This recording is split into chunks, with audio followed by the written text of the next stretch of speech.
সূরাতুল বাকারার শুরুতে সূরাতুল ফাতিহার বা থেকে শুরু করে নিয়া সূরাতুন নাসের শেষ সিন পর্যন্ত যত আয়াত আল্লাহ তাআলা বলেছেন, এর মধ্য থেকে যদি একটা হরফকেও যদি কেউ অস্বীকার করে ফেলে, তার ঈমান আছে না গেছে?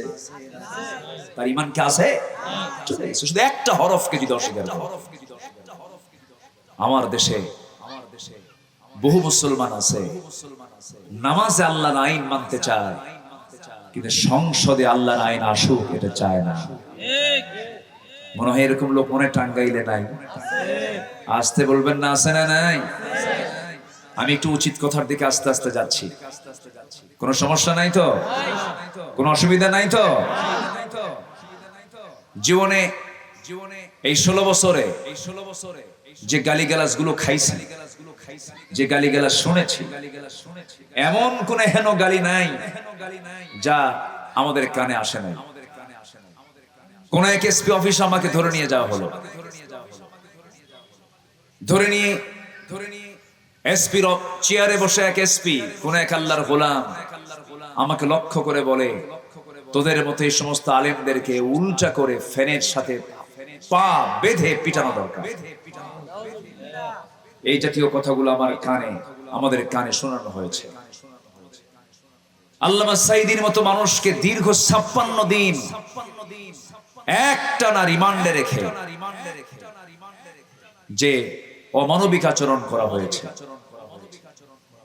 13টি বছর জেলখানার সে অন্ধকার প্রকোষ্ঠে রেখে তিলে তিলে তাদের মানসিক শক্তিকে নষ্ট করার চেষ্টা করেছে, কিন্তু পারে নাই। পেরেছে? পারে নাই। ঈমানের শক্তি আরো কমেছে না বেড়েছে? তার মৃত্যুর আগ দিয়ে তার মুখে কান্না না হাসি? বলেন, তার মুখে কান্না না হাসি? ওই হাসি ছিল হলো 5ই আগস্টের পরবর্তী বিজয়ের হাসি। ঠিক কিনা? উনি বুঝিয়ে দিয়েছেন জীবন দিচ্ছি, উনি বুঝিয়ে দিয়েছেন আল্লাহর পথে স্যাক্রিফাইস করছি। টুডে এন্ড টুমরো, এই ত্যাগ, এই কোরবানি, এই শাহাদাত, এই ফাঁসি, এই জেল, এই জুলুম, এটার ফলাফল হবে আগামী দিনের সন্তান হবে ইসলামের সন্তান বাংলাদেশ। আল্লাহু আকবার। আল্লাহ রাব্বুল আলামিন 10 শ্রেণীকে লানত করেছেন, 10 শ্রেণীর প্রতি অভিসম্পাদ দিয়েছেন। এই 10 শ্রেণীর এই বদ আচরণ থেকে আল্লাহ তাআলা আমাদেরকে হেফাজত করুন।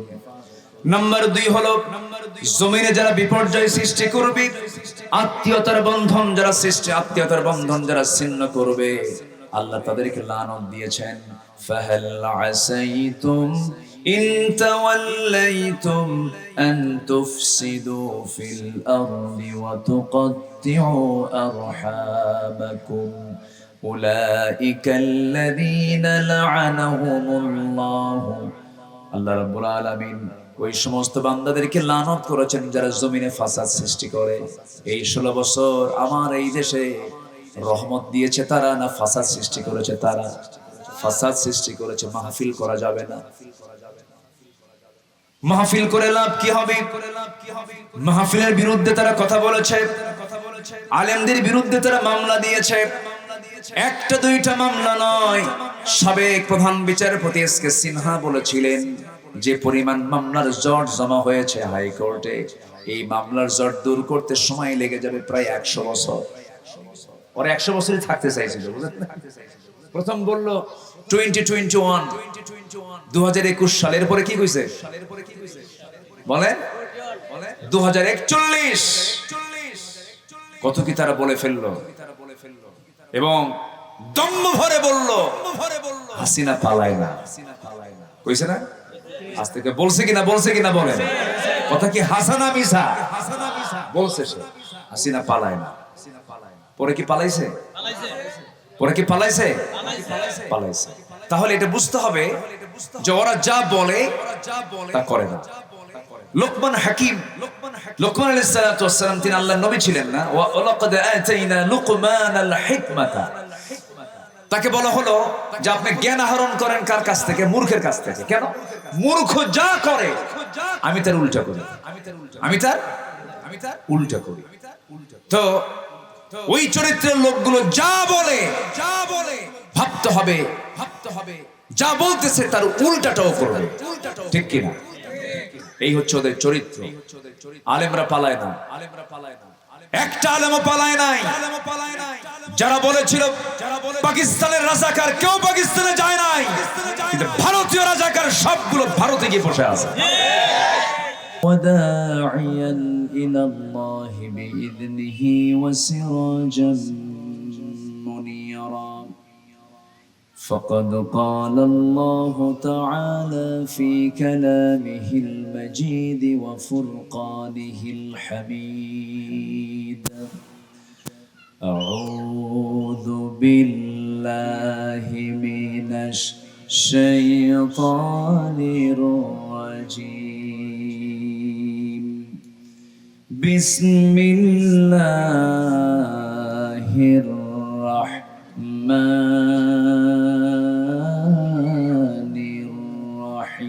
الرحيم إن الذين يكتمون ما أرسلنا من البينات والهدى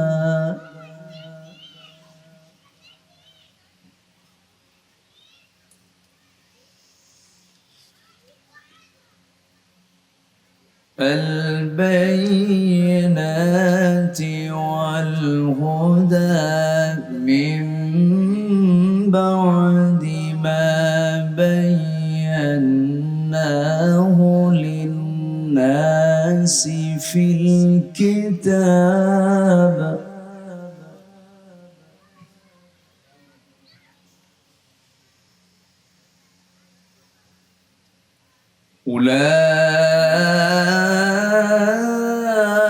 أولئك يلعنهم الله ويلعنهم اللاعنون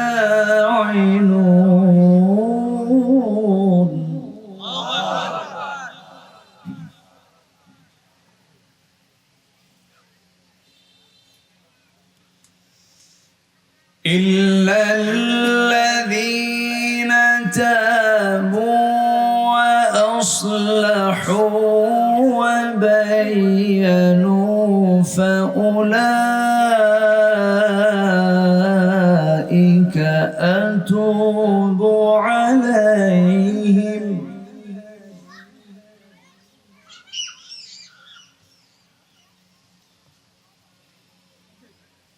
فأولئك أتوب عليهم وأنا التواب الرحيم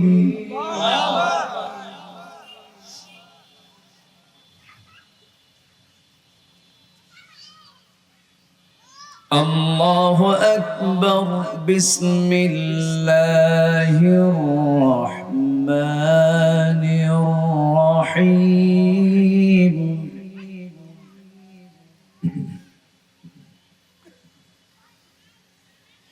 إن الله وملائكته يصلون على النبي يا أيها الذين آمنوا صلوا عليه وسلموا تسليما اللهم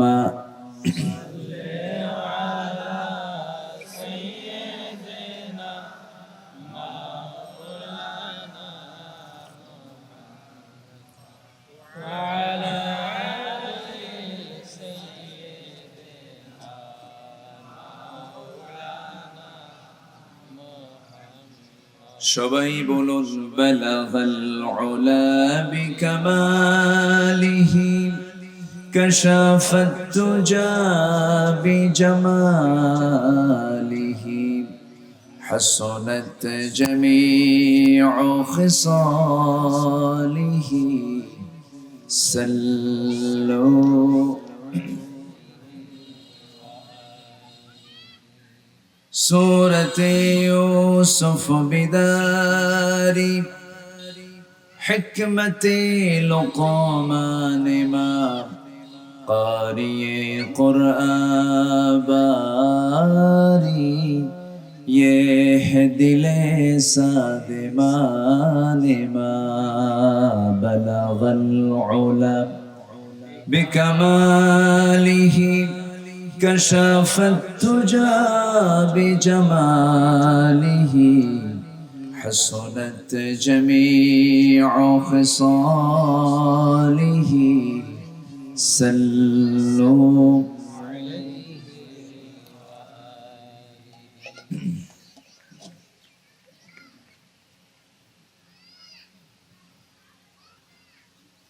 টাঙ্গাইল জেলার সদর উপজেলার জামিয়া ইসলামিয়া মদিনাতুল উলুম নুরানি হিফজ মাদ্রাসার উদ্যোগে আয়োজিত তৃতীয় বার্ষিকী তাফসীরুল কুরআন মাহফিল 2024 দিনের বেলা অনুষ্ঠিত আজকের এই মহৎ আয়োজনের সম্মানিত সুযোগ্য সভাপতি জনাব আলহাজ মাওলানা সুলাইমান আহমদ হায়দারি সাহেব, আজকের প্রোগ্রামের বরেণ্য প্রধান অতিথি শিক্ষাবিদ প্রফেসর ডক্টর আফসার আলী মোল্লা, আজকের এই মহৎ আয়োজনের সম্মানিত উদ্বোধক সাবেক চেয়ারম্যান লাভলু মিয়া লাবু সাহেব কথা বলেছেন। আজকের মাহফিলের বরেণ্য অতিথি নন্দিত আলেমে দ্বীন বিশিষ্ট ইসলামী চিন্তাবিদ মাওলানা আব্দুর রশিদ হাফিজাহুল্লাহ, আজকের এই মাহফিল পরিচালনার যিনি দায়িত্ব গ্রহণ করছেন নন্দিত আলেমে দ্বীন মাওলানা ইদ্রিস আলী, উপস্থিত হাজারাত উলামায়ে কেরাম, ফদলায়ে ইজাম, সুশীল সমাজ, জাতির শ্রেষ্ঠ সন্তান শিক্ষক মণ্ডলী, জাতির বিবেক সাংবাদিক বৃন্দ, সামনে উপস্থিত দূরে কাছের বিভিন্ন স্থান থেকে ছুটে আসা কালেমার ঝান্ডাবাহী, তাওহীদের পতাকাবাহী, দ্বীন ইসলামের নর শারদুল বীর মুজাহিদ, প্রাণ প্রিয় সম্মানিত দ্বীনি ভাইরা, আড়ালে বসে আছেন শ্রদ্ধেয়া সম্মানিতা মা বোনেরা, আলোচনার সূচনায় আনুষ্ঠানিকতার মধ্য দিয়ে আমার পক্ষ থেকে আবারও দিল খোলা সালাম, আসসালামু আলাইকুম ওয়া রাহমাতুল্লাহি ওয়া বারাকাতুহু।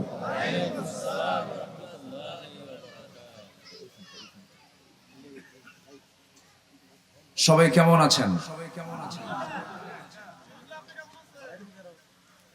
আমাকে প্রশ্ন করছেন তো সবাই, না? আল্লাহ তাআলা আমাকে আপনার মতোই আপনার কাতারেই রেখেছেন, বলছি আলহামদুলিল্লাহ।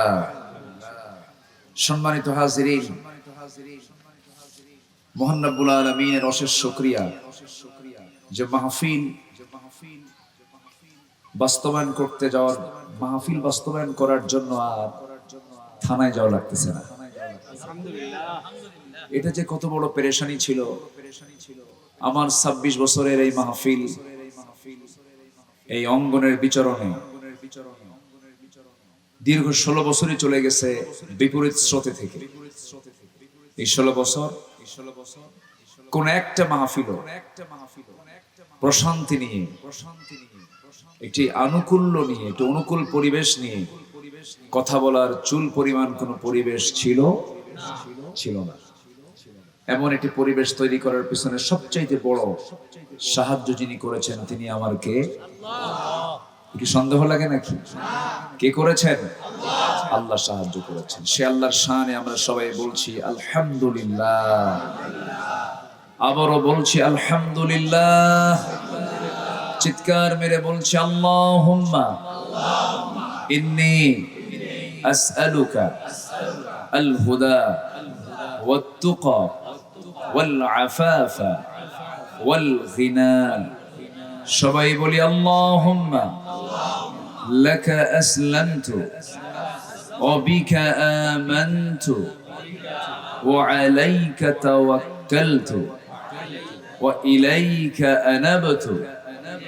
সবাই বলি একযোগে আল্লাহুম্মা আইন্নি আলা যিকরিকা ওয়া শুকরিকা ওয়া হুসনি ইবাদাতিকা। আমরা আল্লাহ তাআলা শুকর আদায় করে নিলাম। সম্মানিত হাজিরিন, আমার আগের যিনি মাইক নিয়ে কথা বলেছেন, আমার বাম পাশে বসা, উনি একটা কথা বলেছেন, এটাকে জামিয়া বলা ভুল হয়েছে। না, এটা ভুল না। খায়রুকুম মান তাআল্লামাল কুরআনা ওয়া আল্লামা। তোমাদের মধ্যে সেই লোকটাই শ্রেষ্ঠ যে নিজে কোরআন শেখে এবং অপরকে শেখায়। এই শ্রেষ্ঠত্বের ঘোষণা দিয়েছেন কেউ না, মুহাম্মদ সাল্লাল্লাহু। তাহলে এখানে যে মাদ্রাসা করা হয়েছে, এখানে কি শেখানো হয়? বলেন বলেন, কি শেখানো হয়? শিখায় এবং শিখে। তাহলে এটা যারা করে তারা শ্রেষ্ঠ। আর এই প্রতিষ্ঠান যেটা হয় এটা কি শ্রেষ্ঠ? আমার নবীর ভাষায় এর চাইতে শ্রেষ্ঠ প্রতিষ্ঠান পৃথিবীতে আর আছে? তবে হ্যাঁ, জামিয়া বলতে যেটা বোঝায় ফ্যাকাল্টি, তাফসীর, ব্যাখ্যা, এক্সপ্লেইন, এটাও একদিন বিন্দু থেকেই তো সিন্ধু হয়। বিন্দু বিন্দু জল থেকেই তো সিন্ধু হবে। এটা একদিন বট বৃক্ষে রূপ নেবে। জোরে বলি ইনশাআল্লাহ। আবারও বলছি ইনশাআল্লাহ। আল্লাহ কবুল করুন, আল্লাহ কবুল করুন, আল্লাহ কবুল করুন। সম্মানিত ভাইরা, মাদ্রাসা, আমার দেশের মাদ্রাসাগুলো আমার আপনার জনগণের লাউ আর কুদু বেচার টাকা দেওয়া হয়, চলে। অথচ দেখেন দীর্ঘ 16 বছর এই মাদ্রাসাকে কত গালিগালাজ দিয়েছে তারা। বলেছে মাঝে মাঝে সংসদে দাঁড়িয়ে মাদ্রাসাগুলো নাকি জঙ্গির প্রজনন কেন্দ্র। এরকম করে করে বিভিন্ন ভাবে কটূক্তি, হেয়, এটাকে একটা জাস্ট ইনসাল্টের কাতারে তারা রাখতে চেয়েছিল। কিন্তু আজ গোটা দেশে শত শত নয়, হাজার হাজার মাদ্রাসা প্রতিষ্ঠা হয়েছে। এই দেশের জনগণ এই প্রতিষ্ঠাগুলো করেছে, বলে আলহামদুলিল্লাহ। এটি কি হতাশার দিক না আশার দিক? আশার দিক। একটা জাতির ডেভেলপমেন্টের জন্য আপনি যত দিকের উন্নয়ন করেন না কেন, সকল উন্নয়ন করা শেষ, কিন্তু নৈতিকতার উন্নয়ন হয়নি, চারিত্রিক মান উন্নত হয়নি। গোটা দুনিয়ার সব অর্জন দিয়ে কোনো লাভ হবে না। তারই ফলাফল দেখেন, এদেশের শীর্ষস্থানীয় একজন ধনী, একজন প্রতিষ্ঠিত মানুষ, টপ লিস্টেড একজন ধনী, একটা গ্রুপের মালিক, সে সালমান এফ রহমান।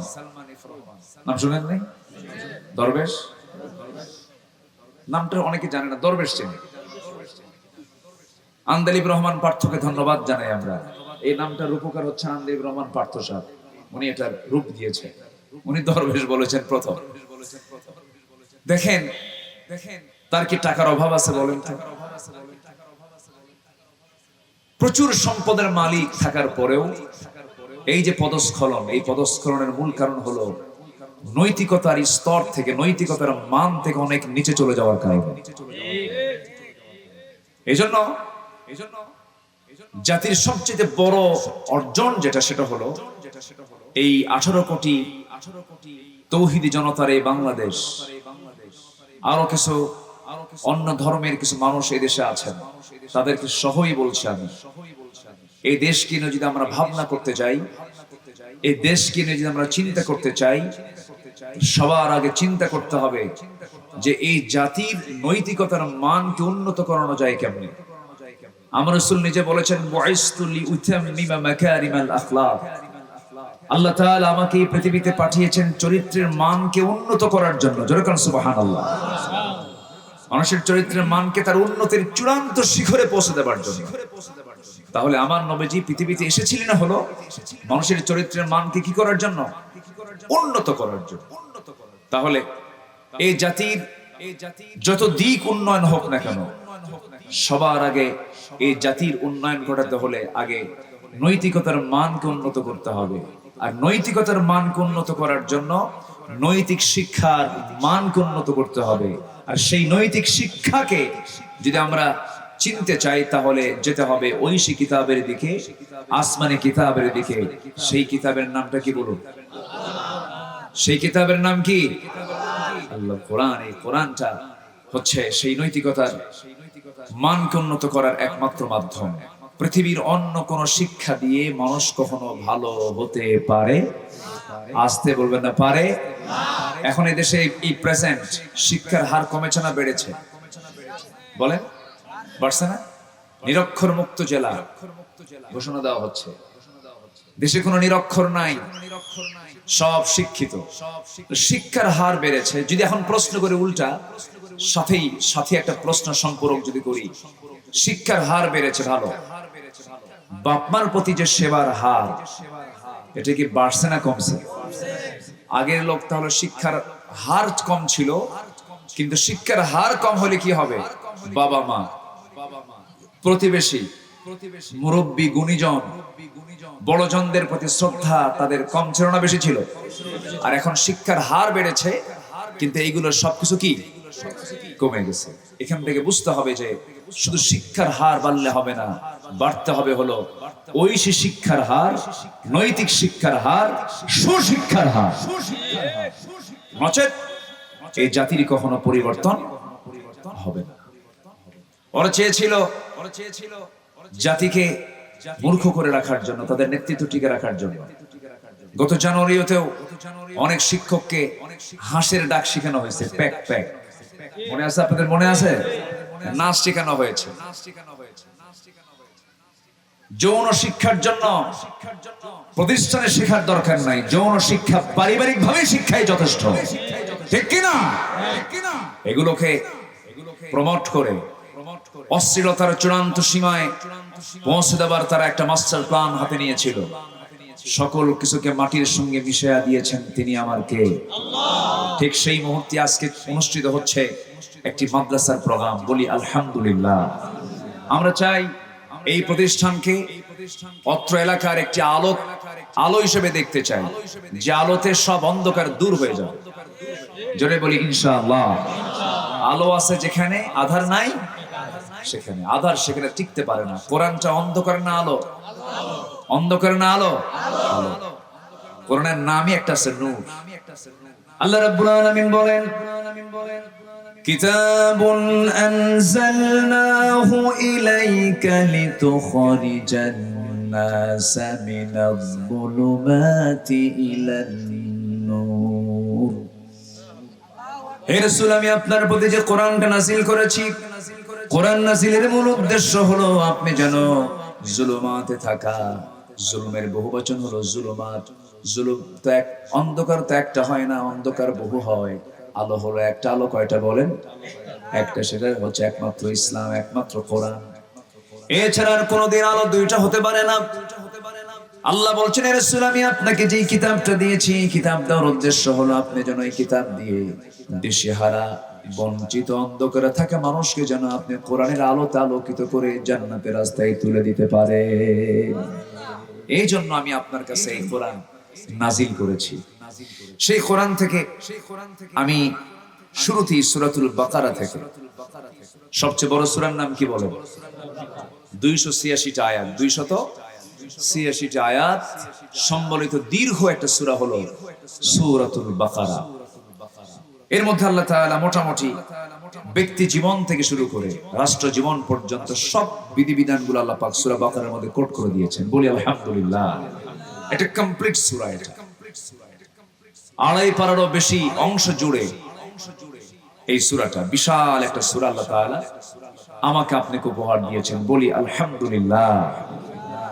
সেই বিশাল সূরা থেকে আমি মাস দিক থেকে 2-3টা আয়াতে কারীম আমি তেলাওয়াত করেছি। এই 2-3টা আয়াতকে সামনে রেখে আমি কিছু কথা বলতে চাচ্ছি। আমাকে সময় দেওয়া যাবে তো?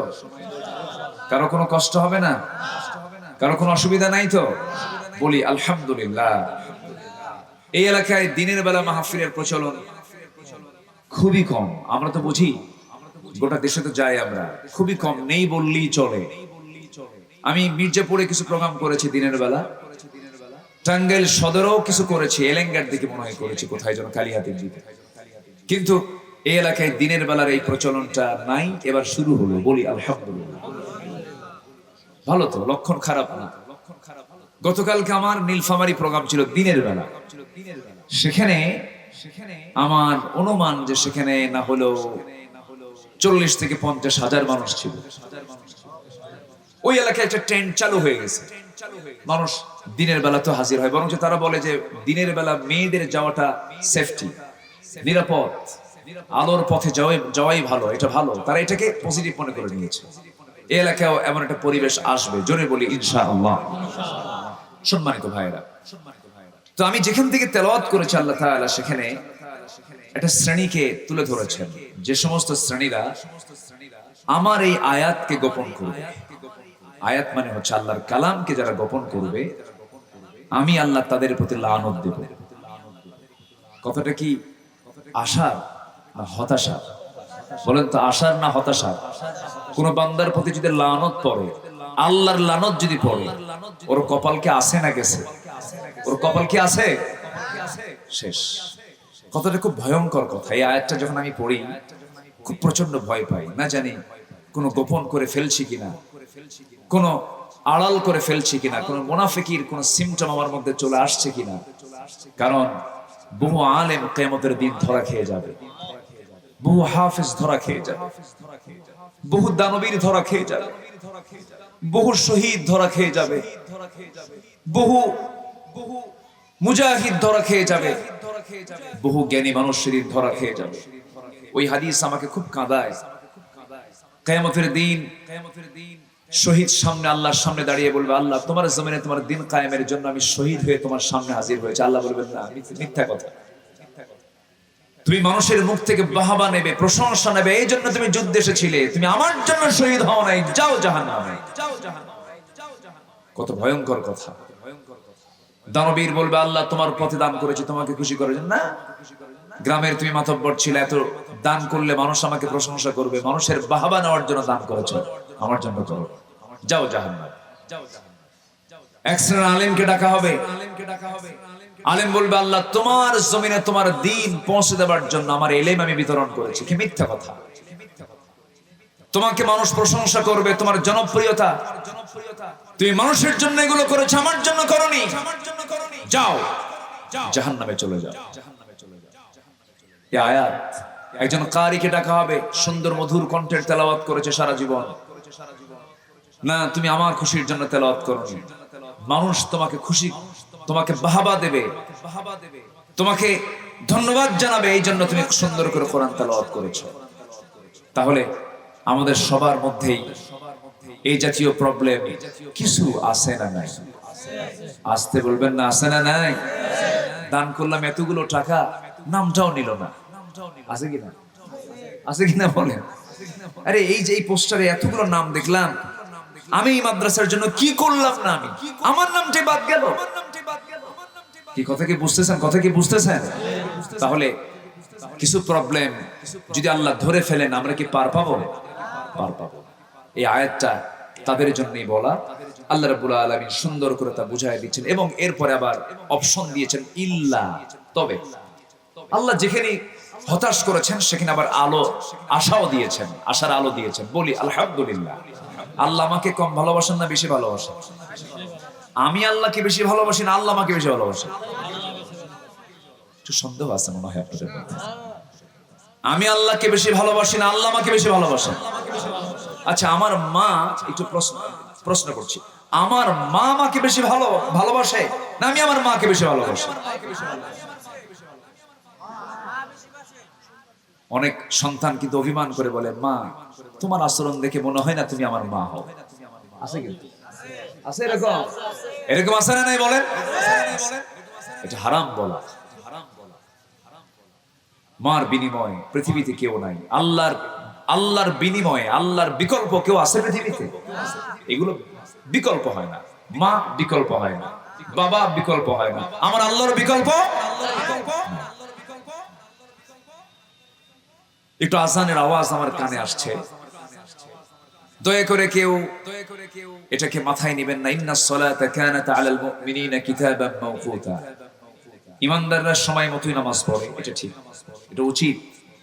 কিন্তু আজকে যদি আমরা বৃহত্তর স্বার্থে দ্বীন শেখার জন্য, কোরআন বোঝার জন্য একটু যদি আমরা শেষে একটু বিলম্বে যদি নামাজটা পড়ি, সালাতটা আদায় করি, কোনো ফতোয়াবাজি হবে না তো?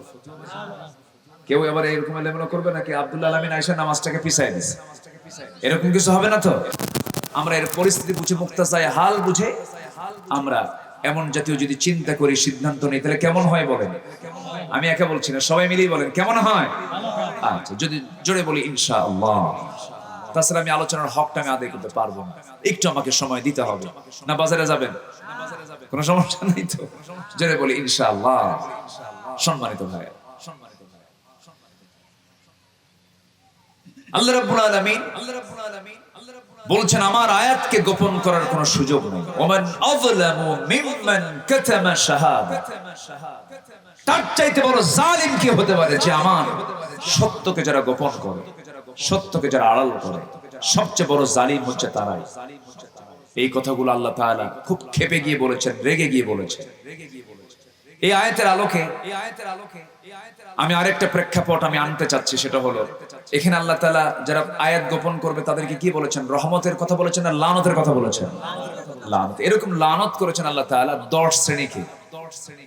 10 শ্রেণীকে কোরআনের আলোকে আমি একটু বলতে চাচ্ছি। 10 শ্রেণীকে আল্লাহ তাআলা এরকম করে তাদের উপরে লানত বর্ষিত হোক বলে আল্লাহ তাআলা নিজে বলেছেন। যাদের প্রতি আল্লাহ লানত কামনা করেন সেই সমস্ত কাজ, সেই সমস্ত অপকর্মের সাথে আমাদের কোনো সম্পর্ক রাখা যাবে? রাখা যাবে? আসুন আমরা সিরিয়ালি একটা একটা করে আমরা শুনি। সময় দিচ্ছেন তো নাকি? আল্লাহ রাব্বুল আলামিন নাম্বার 1 বলছেন, যেটা বলে ফেলেছি আমি, ইন্নাল্লাযীনা ইয়াকতুমুনা মা আনজালনা মিনাল বায়িনাতি ওয়াল হুদা মিন বা'দি মা বায়্যানাহু লিন-নাসি ফিল কিতাব উলাইকা ইয়ালআনুহুমুল্লাহু ওয়া ইয়ালআনুহুমুল লাঈনুন। জোরে বলুন আল্লাহু আকবার। আমার আয়াতকে যারা গোপন করবে, আমি যা অবতীর্ণ করেছি এটাকে যারা আড়াল করবে, হেদায়েতকে লোকদের জন্য আমি কিতাবের মধ্যে বর্ণনা করার পরেও যারা এটাকে আড়াল করবে, আল্লাহ বলেছেন আমি তাদেরকে লানত করলাম এবং লানতকারীরাও তাদেরকে লানত করে। জোরে বলি নাউযুবিল্লাহ। সূরাতুল বাকারার শুরুতে সূরাতুল ফাতিহার বা থেকে শুরু করে নিয়া সূরাতুন নাসের শেষ সিন পর্যন্ত যত আয়াত আল্লাহ তাআলা বলেছেন, এর মধ্য থেকে যদি একটা হরফকেও যদি কেউ অস্বীকার করে ফেলে, তার ঈমান আছে না গেছে? তার ঈমান কি আছে? চলে গেছে। শুধু একটা হরফকে যদি অস্বীকার করে। আমার দেশে বহু মুসলমান আছে নামাজে আল্লাহর আইন মানতে চায়, কিন্তু সংসদে আল্লাহর আইন আসুক এটা চায় না। মনে হয় এরকম লোক মনে টাঙ্গাইলে নাই? আসতে বলবেন না, আছে না নাই? আমি একটু উচিত কথার দিকে আস্তে আস্তে যাচ্ছি। কোনো সমস্যা নাই তো? কোনো অসুবিধা নাই তো? জীবনে এই 16 বছরে যে গালিগালাজ গুলো খাইছি, যে গালিগালাজ শুনেছি, এমন কোন হেন গালি নাই যা আমাদের কানে আসে নাই। কোন এক এসপি অফিস আমাকে ধরে নিয়ে যাওয়া হলো, ধরে নিয়ে এসপির চেয়ারে বসে এক এসপি, কোন এক আল্লাহর গোলাম আমাকে লক্ষ্য করে বলে, তোদের মতো এই সমস্ত আলেমদেরকে উল্টা করে ফ্যানের সাথে পা বেঁধে পিটানো দরকার। এই জাতীয় কথাগুলো আমাদের কানে শোনানো হয়েছে। আল্লামা সাঈদীর মতো মানুষকে দীর্ঘ 56 দিন একটানা রিমান্ডে রেখে যে অমানবিক আচরণ করা হয়েছে, 13টি বছর জেলখানার সে অন্ধকার প্রকোষ্ঠে রেখে তিলে তিলে তাদের মানসিক শক্তিকে নষ্ট করার চেষ্টা করেছে, কিন্তু পারে নাই। পেরেছে? পারে নাই। ইমানের শক্তি আরো কমেছে না বেড়েছে? তার মৃত্যুর আগ দিয়ে তার মুখে কান্না না হাসি? বলেন, তার মুখে কান্না না হাসি?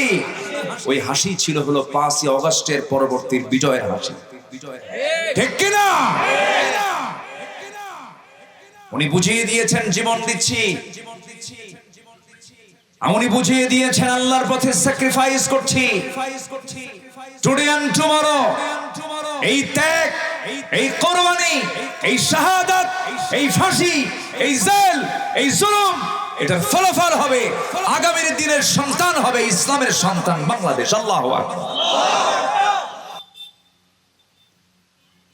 একটা ক্ষেত্র আমরা পেয়েছি, কাজ এখনো পড়ে আছে, বহু কাজ আমাদের সামনে এখনো পড়ে আছে। আল্লাহর আয়াত এখনো আমার দেশে প্রতিষ্ঠিত হয় নাই, গোপন করে রাখা হয়েছে। আমরা চাই বাইতুল মুকাররমের ইমাম, বাইতুল মুকাররমের খতিব কোনো বেতনভুক্ত খতিব হবে না। বাইতুল মুকাররমের খতিব হবেন যিনি বঙ্গভবনের বাসিন্দা হবেন। ঠিক কি না? কোনো নিয়োগপ্রাপ্ত বেতনভুক্ত আমরা কোনো খতিব আমরা বাংলার জমিনে দেখতে চাই না বাইতুল মুকাররম। সেদিন দেখতে পাবো যে দেশের আকাশে বেহেশতের অমিয় ধারা, বেহেশতের বাতাস বয়ে যাচ্ছে। জোরে বলি ইনশাআল্লাহ, জোরে বলি ইনশাআল্লাহ। সম্মানিত ভাইয়েরা, কথাকে আড়াল করার কোনো সুযোগ নেই।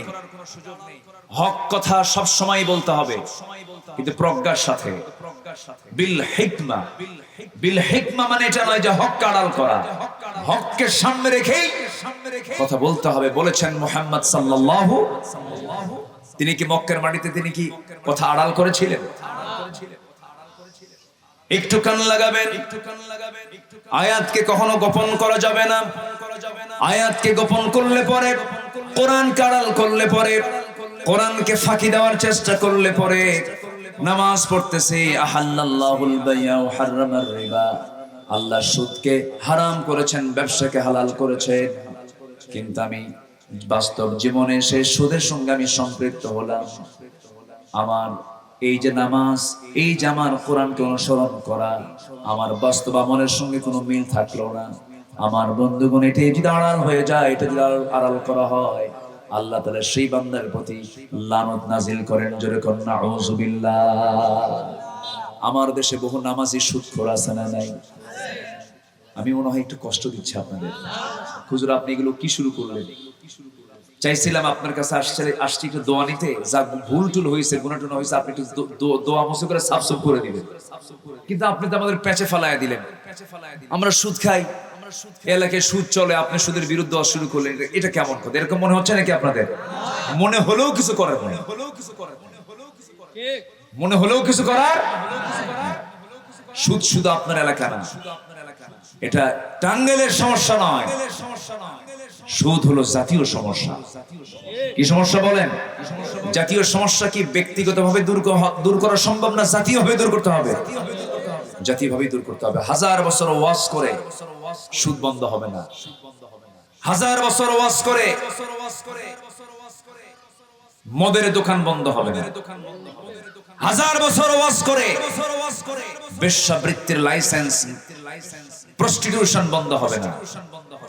এগুলো বন্ধ করার জন্য এটা জাতীয় সমস্যা, জাতীয়ভাবেই বন্ধ করার ব্যবস্থা তৈরি করতে হবে। এটা যারা না করবে, ওরাই হচ্ছে আয়াতকে গোপনকারী। ইন্নাল্লাযীনা ইয়াকতুমুনা মা আনজালনা মিনাল বাইয়িনাত। আমার কথা বুঝে আসতেছে কিনা জানি না, আপনাদের কষ্ট হচ্ছে না তো? আপনাদের আমাদের কথাগুলো এখন প্রত্যেকটা সেকেন্ড কথা রেকর্ড হয়। এই যে কথাগুলো আমি বলতেছি, এই যে কিরামুন কাতিবিন সব দেখতেছি, এরা রেকর্ড করে, আপনি শুনছেন হাজার হাজার, আর এরা পৌঁছায় দেবে কোটি কোটি মানুষের চোখের সামনে। এই জন্য আমাদের প্রত্যেকটা কথাই চিন্তা ভাবনা করে তো বলতে হবেই। এরপরও আল্লাহর দেওয়া কিরামুন কাতিবিন আছে না নাই? আছে না নাই? ইয়ালামুনা মা তাফআলুন। এইজন্য হক আড়াল করার কোনো সুযোগ নাই। আমার বন্ধুগণ, এরকম করে আল্লাহ রাব্বুল আলামিন 10 শ্রেণীকে লানত করেছেন, 10 শ্রেণীর প্রতি অভিসম্পাদ দিয়েছেন। এই 10 শ্রেণীর এই বদাচরণ থেকে আল্লাহ তাআলা আমাদেরকে হেফাজত করুন। নাম্বার 2 হলো জমিনে যারা বিপর্যয় সৃষ্টি করবে, আত্মীয়তার বন্ধন যারা সৃষ্টি, আত্মীয়তার বন্ধন যারা ছিন্ন করবে, আল্লাহ তাদেরকে লানত দিয়েছেন। ফাহাল আসাইতুম ইন তাওয়াল্লাইতুম আন তুফসিদু ফিল আরদি ওয়া তুকাত্তিউ আরহামাকুম উলাইকাল্লাযীনা লা'আনাহুমুল্লাহু। আল্লাহ রাব্বুল আলামিন ওই সমস্ত বান্দাদেরকে লানত করেছেন যারা জমিনে ফাসাদ সৃষ্টি করে। এই 16 বছর আমার এই দেশে রহমত দিয়েছে তারা না ফাসাদ সৃষ্টি করেছে তারা? ফাসাদ সৃষ্টি করেছে। মাহফিল করা যাবে না। মাহফিল করে লাভ কি হবে? মাহফিলের বিরুদ্ধে তারা কথা বলেছে, আলেমদের বিরুদ্ধে তারা মামলা দিয়েছে। একটা দুইটা মামলা নয়। সাবেক প্রধান বিচারপতি এস.কে. সিনহা বলেছিলেন যে পরিমাণ মামলার জট জমা হয়েছে হাইকোর্টে, এই মামলার জট দূর করতে সময় লেগে যাবে প্রায় 100 বছর। ওরা 100 বছরই থাকতে চাইছিল, বুঝলেন না? প্রথম বলল 2021 সালের পরে কি কইছে বলে 2041 কত কি তারা বলে ফেললো। এবং দম্ভ ভরে বলল হাসিনা পালায় না। কইছে না? আজ থেকে বলছে কিনা বলেন। কথা কি হাসানা মিসা? বলছে সে হাসিনা পালায় না। পরে কি পালাইছে? পালাইছে। তাহলে এটা বুঝতে হবে যে ওরা যা বলে তা করে না। লোকমান হাকিম, লোকমান আলাইহিস সালাতু ওয়াস সালাম, তিনি আল্লাহর নবী ছিলেন না? ওয়া লাকাদ আতাইনা লুকমানাল হিকমাতা। তাকে বলা হলো যে আপনি জ্ঞান আহরণ করেন কার কাছ থেকে? মূর্খের কাছ থেকে। কেন? মূর্খ যা করে আমি তার উল্টা করি। তো ওই চরিত্রের লোকগুলো যা বলে ভাবতে হবে যা বলতেছে তার উল্টাটাও করবে। ঠিক কিনা? এই হচ্ছে ওদের চরিত্র। আলেমরা পালায় না। একটা আলেমও পালায় নাই। যারা বলেছিল পাকিস্তানের রাজাকার, কেউ পাকিস্তানে যায় নাই, কিন্তু ভারতীয় রাজাকার সবগুলো ভারতে গিয়ে বসে আছে। ঠিক কিনা? আমরা দেশ ছাড়িনি। 2009 সালে আমার জীবনের প্রথম হজের সফর, আল্লামা সাঈদ রাহিমাহুল্লাহর জীবনের শেষ হজের সফর। কেমনে যেন মিলে গেলাম। হুজুরকে প্রশ্ন করা হলো আপনি কি দেশে ফিরবেন? কেন এই প্রশ্ন? উনি মুস্কি হাসি মেরে কেন এই প্রশ্ন? কেন? দেশের ট্রাইব্যুনাল গঠন হচ্ছে, মামলা হবে আপনার বিরুদ্ধে, আপনাকে জেল খাটতে হবে, এমনকি ফাঁসিও দিতে পারে তারা। উনি মুস্কি হাসি মেরে বললেন আমাকে নির্বাসিত রাখতে চাও তোমরা, আমি বিদেশে আরামে থাকবো, আর আমার দলের কর্মীরা, আমার জানবাজ, আমার দেশের ভাইয়েরা মামলা খাবে, জেল খাটবে, আর আমি তার নেতা হয়ে বিদেশে আরামে জীবন যাপন করবে। এমনটা হতে পারে না। বুক দেব, পিঠ দেব না। ফিরে এসেছেন? ফিরে আসেন না? এখনো আমার দেশে অনলাইন নেতা আছে না? নাই। অনলাইন নেতা মাঠে নাই, খেলে অনলাইনে আছে কিনা বলেন? এটা ইসলাম এটাকে অ্যালাউ করে না। দেশে চলে আসলেন, হামলা মামলার শিকার হলেন, জেল জুলুম খাটলেন, হাসতে হাসতে ফাঁসির মঞ্চ পর্যন্ত অনেক নেতা চলে গেছেন। কেউ কি বাতিল শক্তির কাছে মাথা নত করেছেন?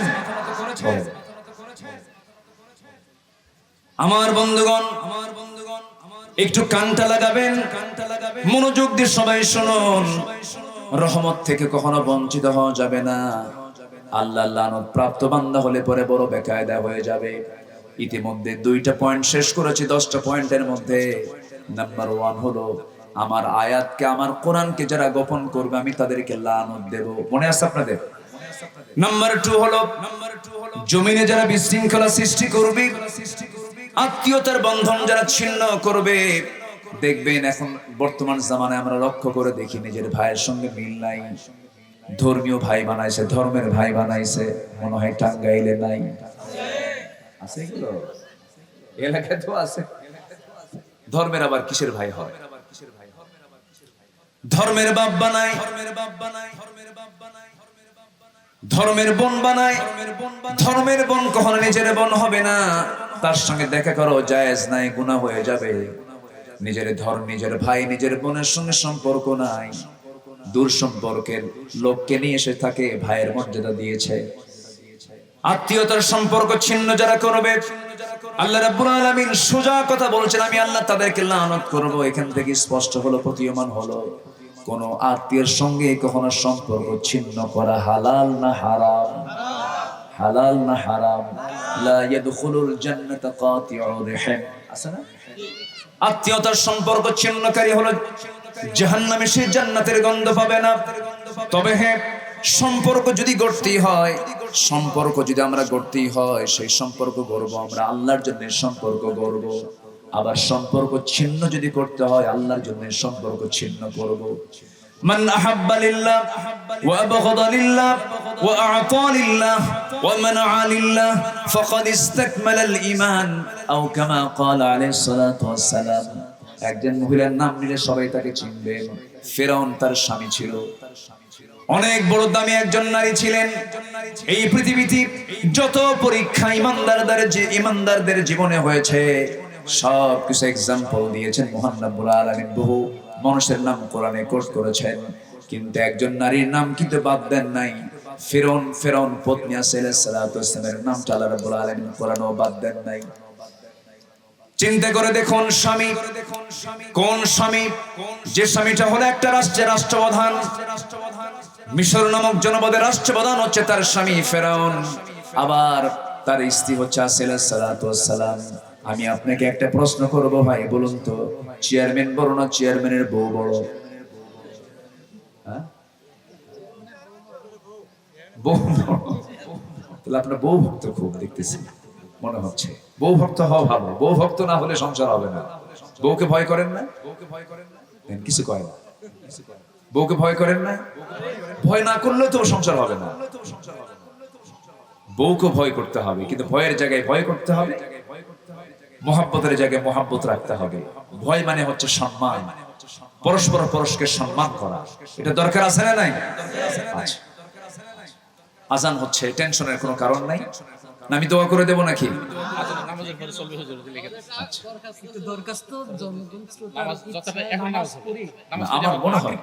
আমার মনে হয় এই পরিবেশটা আপনি পাবেন। আমরা প্রয়োজনে একটু এক্সটেন্ড করি,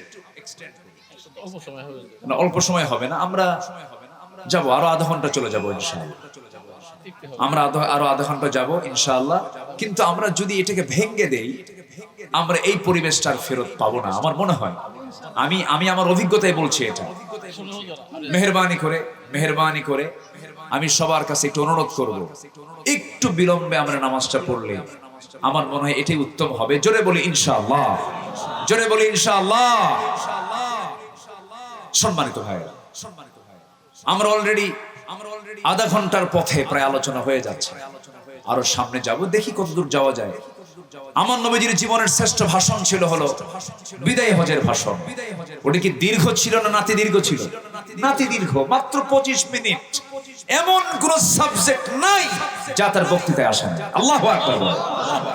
আমি যে সাবজেক্ট আজকে ধরেছি, যারা শুরু থেকে আমার কথাগুলো শুনছেন মনোযোগ সহকারে, এই 10টা পয়েন্ট থেকে যদি আমরা শিক্ষা নিয়ে, এই 10 অপকর্ম থেকে যদি আমরা নিজেকে পরহেজ রাখতে পারি, আল্লাহর রহমতের ধন্য হয়ে আমরা জান্নাতের বাসিন্দা হতে পারি। জোরে বলি ইনশাআল্লাহ। সম্মানিত ভাইরা, দুটো চলছে, আরো সামনে আছে। তো আমরা আসিয়ার কথা বলছিলাম। কার বউ বলেন তো? ফেরাউনের বউ। আচ্ছা, চেয়ারম্যানের বউ কিন্তু কম না, রাষ্ট্রপতির বউ কিন্তু কম পাওয়ার না। মিসেস ফেরাউন মানে ফার্স্ট লেডি অফ ইজিপ্ট। ইজিপ্টের মিশরের তিনি ছিলেন ফার্স্ট লেডি, কম দাম না, কিন্তু ফেরাউনের পরেই যার স্থান। সামাজিক সম্মান মর্যাদা সবকিছু থাকার পরেও আসিয়া আলাইহিস সালাতু ওয়াস সালাম ভালোবাসলেন কাকে? আসতে বলবেন না, কাকে ভালোবাসলেন তিনি? এখানে কি আত্মীয়তার বন্ধন রাখা যাবে না ছিন্ন হবে? ছিন্ন হয়ে যাবে। আত্মীয়তার বন্ধন ততক্ষণ যতক্ষণ ইসলাম আছে, ইসলাম নাই আত্মীয়তার বন্ধন পর্যন্ত সিটে চলে যাবে, সিটকে যাবে, থাকবে না। আসিয়া আলাইহিস সালাতু ওয়াস সালাম শেষ পর্যন্ত বিশাল বড় পরীক্ষার সম্মুখীন হলেন। ফেরাউন বলল, আসিয়া শুনতে পেলাম তুমি নাকি কালেমা গ্রহণ করে মুসলিম হয়েছো। আসিয়া আলাইহিস সালাম বলেন, আমার স্বামী আপনি ভুল শুনেছেন, আপনি এমন করে বলছেন কেন? শুধু সত্য নয় মহাসত্য শুনেছেন। আমি কালেমা পড়ে আমি জান্নাতের বাসিন্দা হতে চাই, আমি কালেমাওয়ালা হয়ে গেছি। ফেরাউন বলল, আসিয়া তুমি কি জানো আমার শাস্তির পরিমাণটা কি তীব্র হতে পারে? আসিয়া বলছেন, আমার স্বামী আমি জানি আপনি আমাকে মেরেও ফেলতে পারেন। একটা কথা আমি আপনাকে সুস্পষ্ট ভাষায় জানিয়ে দিতে চাই, আমার প্রতি অত্যাচারের মাত্রা যত তীব্র হবে আমার ঈমানটা তত বেশি পাকা হয়ে যাবে। কি চূড়ান্ত তিনি কথা তার কানে শোনায় দিলেন। তাফসীর এসেছে ফেরাউন তার চোখের সামনে টকবকে তেল সে আগুন দিয়ে জ্বালায় ফেললো। টকবকে তেলের ভিতরে তার সন্তানগুলোকে ভাজা মাছের মতো শেষ করে ফেললো। শেষ পর্যন্ত বলল, আসিয়া এখন তোমার পালা, তোমাকে শেষ করে দেব। এরপরে ফেরাউন একটা মন্ত্রী পরিষদ বৈঠকের ডাক দিল। হামান বলে ফেললো, বুকের শত্রু বড় শত্রুকে বেঁচে রাখা যাবে না, শেষ করে দিতে হবে। আসিয়া আলাইহিস সালাতু ওয়াস সালামের কাছে জাল্লাদ পাঠায় দেওয়া হলো। জাল্লাদ চলে এসে সামনে যখন বসেছে, যখন হাতের ভিতরে অস্ত্র হাতের মধ্যে নিয়েছে, করাত হাতের মধ্যে নিয়েছে, কপালে লাগাবি এমন সময় শেষবারের মতো আসিয়াকে ফেরাউন লক্ষ্য করে বলছে, আসিয়া দাম্পত্যময় জীবন কাটালাম, কত সুন্দর সুখের সংসার করলাম, মাঝখান থেকে তুমি এত বড় বেঈমানি করলা। দেখেন ফেরাউন কি কয়। এই কথা শোনার সঙ্গে সঙ্গে আসিয়া বলছেন, আমার স্বামী আপনি কি করবেন জানি না, আমি শুধু একটাই আমি ফিল করছি, আমি আমার নাকের ডগার মধ্যে জান্নাতের ঘ্রাণ পেতেছি। সঙ্গে সঙ্গে ফেরাউন করলো কি, জল্লাদকে অর্ডার দিয়ে দিল, করাত তার কপালে লাগানো হলো। অধিকাংশ তাফসীর এসেছে সূরা তাহরিমের শেষ দিকের তাফসীর, কপালে যখন করাত লাগানো হলো, করাত দিয়ে যখন কাটা শুরু হয়ে গেছে, ফিঙ্কি দিয়ে রক্ত পড়া শুরু হলো। রক্ত দেখছেন না আসিয়া আলাইহিস সালাতু ওয়াস সালাম, সেই সময় তিনি দোয়া করে নিচ্ছেন আগেই। আল্লাহকে কত কাছে টানলে পরে এই দোয়াটা বের হয়। আলেম ওলামা এখানে আছেন, কি সুন্দর দোয়া তিনি করেছেন। রব্বি বিনিলি ইনদাকা বাইতান ফিল জান্নাহ ওয়া নাজ্জিনি মিন ফিরআউনা ওয়া আমালিহি। আল্লাহ তুমি আমাকে বানায় দাও, একটা ঘর আমার জন্য বানায় দিবা, কিন্তু সেই ঘরটা আমি চাই এমন একটা জায়গায় আমাকে ঘরটা বানায় দিবা যে ঘরটা দূরে হওয়া যাবে না। আল্লাহ রাব্বুল আলামিন সর্বনিম্ন জান্নাত দিবেন 10টা পৃথিবীর মতো একটা জান্নাত। কিন্তু আসিয়া চাচ্ছেন কয়টা ঘর? একটা ঘর চাচ্ছেন। আল্লাহ তুমি আমাকে বেশি ঘর দিও না, একটা ঘর দাও, কিন্তু সেই ঘরটা হওয়া চাই আল্লাহ ইনদাকা বাইতান ফিল জান্নাহ, তোমার ঘরের দেওয়ালের সাথে একটা ছোট্ট ঘর তুমি আমারে বানায়া দিবা। কি মোহাব্বত তার আল্লাহর সঙ্গে ছিল। এই দোয়া করলেন। আসিয়া আলাইহিস সালাতু ওয়াস সালাম দুনিয়া থেকে বিদায় নিয়ে গোটা দুনিয়ার জনগোষ্ঠীকে জানায় দিল, ও দুনিয়ার আদম সন্তানরা, ঈমানটাকে টিকে রাখার জন্য এমন করে হাসি মুখে জীবনটা আল্লাহর পথে দিতে হয়। জোরে বলেন সুবহানাল্লাহ। আমার বন্ধুগণ, আত্মীয়তার সম্পর্ক ছিন্ন করা যাবে না, আবার ছিন্ন করতে হবে। নূহ আলাইহিস সালাতু ওয়াস সালাম সন্তানকে ডাকেন, সন্তান রে আয়, বিশাল বড় বন্যা হয়ে যাবে। সন্তান বলে না না, কত বড় পরীক্ষা, ইন্নাহু লাইসা মিন আহলিক। সন্তানকে ছেড়ে দিলেন, কোনো সম্পর্ক রাখলেন না, কারণ সব সম্পর্ক হবে কার সম্পর্কের ভিত্তিতে? আল্লাহর সম্পর্কের ভিত্তিতে। নূহ আলাইহিস সালাতু ওয়াস সালাম পারলেন না। লূত আলাইহিস সালাতু ওয়াস সালাম কত বড় পরীক্ষার মধ্যে চলে গেলেন, বউটা পর্যন্ত কথা শুনে নাই। উনি বলেছেন এক কথা, বউ শুনেছে আরেক কথা, বউটা ছিল কাফেরা। এরপরও আল্লাহকে মহব্বত করেছেন, আল্লাহকে কাছে নিয়েছেন, বউ মাইনাস করে দিয়েছেন, সন্তান মাইনাস করে দিয়েছেন, স্বামী মাইনাস করে দিয়েছেন। আসিয়া, কারণ সম্পর্ক হবে একমাত্র কার সম্পর্কের ভিত্তিতে? আল্লাহ সম্পর্কের ভিত্তিতে। নাম্বার 3 হলো যারা দুনিয়াতে সীমা লঙ্ঘনকারী, তাদের প্রতি আল্লাহ লানত। সীমা লঙ্ঘন করা যাবে না, সীমা লঙ্ঘন করলে পরে আল্লাহ তাকে ছাড় দেন, ছেড়ে দেন। এই যে বিগত 16 বছর তারা কি সীমা লঙ্ঘন করছিল? মনে হয় আপনাদের সীমা লঙ্ঘন করেছিল? নির্বাচন কখন হয়ে যেত জনগণ জানত, এবং কি রহস্যজনক কি নির্বাচন। যাদের বাপ মা মরে গেছে, যাদের দাদা নানা মরে গেছে, নির্বাচনের দিন তারা কবর থেকে উঠে আসতে ভোট দেওয়ার জন্য, কম কথা, এই আয়োজন তারা করতে পেরেছে। সম্মানিত ভাইয়েরা, যে জুলুমগুলো করেছে, যে সীমা লঙ্ঘন করেছে, যে হত্যাযজ্ঞ চালিয়েছে, আয়নাঘর বানিয়েছে, অসংখ্য কঙ্কাল তারা বানিয়েছে এই মানুষের, এই দেশের মানুষের। আজ পর্যন্ত অনেক মৃত্যুর রহস্য আজ পর্যন্ত উন্মোচিত হয়নি। শেষ 14 আগস্টে আল্লামা সাঈদীকে জেলখানা থেকে জোরপূর্বক বের করে নিয়ে ক্লিনিক্যাল ডেড বডি করার জন্য ক্লিনিকে ভর্তি করানোর নামে ইনজেকশন পুশ করে তাকে হত্যা করা হয়েছে। টাঙ্গাইলের এই তাফসীর মাহফিলের প্ল্যাটফর্ম থেকে জানিয়ে দিতে চাই, অবিলম্বে যেই মেডিকেল টিম বোর্ড গঠন করা হয়েছিল তার চিকিৎসার নামে হত্যা করার জন্য, ওই সমস্ত ডাক্তার কমিটিকে, টিমকে অবিলম্বে গ্রেফতার করা হোক। এই মতের পক্ষে রাজি আছেন কারা কারা? হাত উঁচু করে দেখান মুসলমান।